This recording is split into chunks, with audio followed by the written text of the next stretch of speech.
Le vol de l'oiseau est un mouvement très intéressant pour faire travailler l'articulation externe de l'épaule qui se trouve donc à cet endroit ici.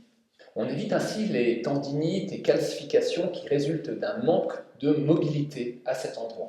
Je le conseille donc à toutes les personnes qui ressentent de la gêne au niveau de leurs épaules. Ce beau mouvement insiste aussi sur la mobilité antéro-postérieure de la ceinture scapulaire, ou pour le dire autrement, le fait de mouvoir ses épaules d'avant en arrière.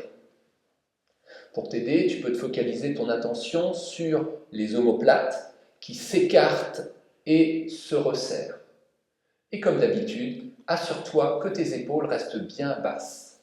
Donc on démarre le mouvement, donc les genoux pliés, les coudes à la hauteur des épaules et les avant-bras sont bien relâchés. La tête est bien relâchée également, les lombes sont remplies. Et puis sur l'inspire, on va monter les poignets de cette manière-là.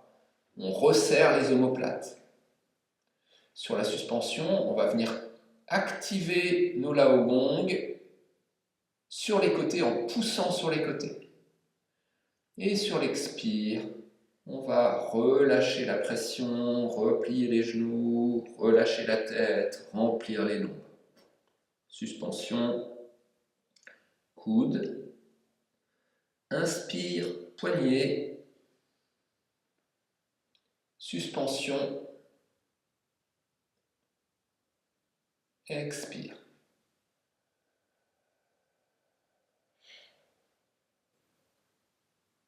Suspension les coudes.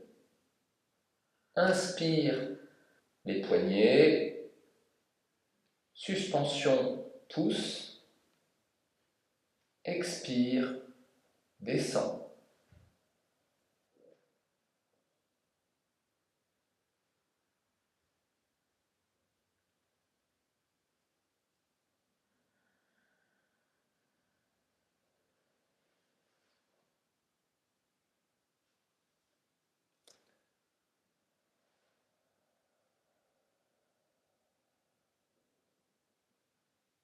Comme tu peux le voir, les 4 phases respiratoires sont donc bien nettement marquées par des gestes particuliers.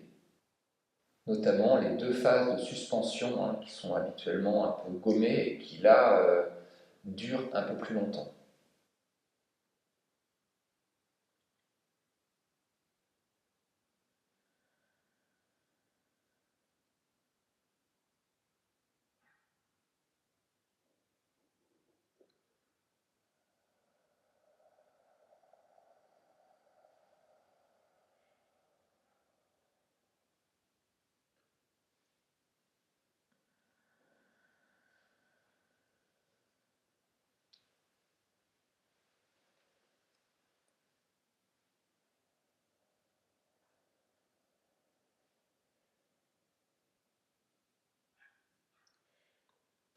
Comme toujours, il te faudra plusieurs jours pour te sentir à l'aise dans la réalisation de ce mouvement.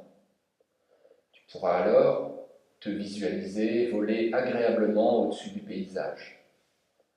Non seulement tu te fais du bien, mais cela te permet aussi de prendre de la hauteur et de voir les choses différemment.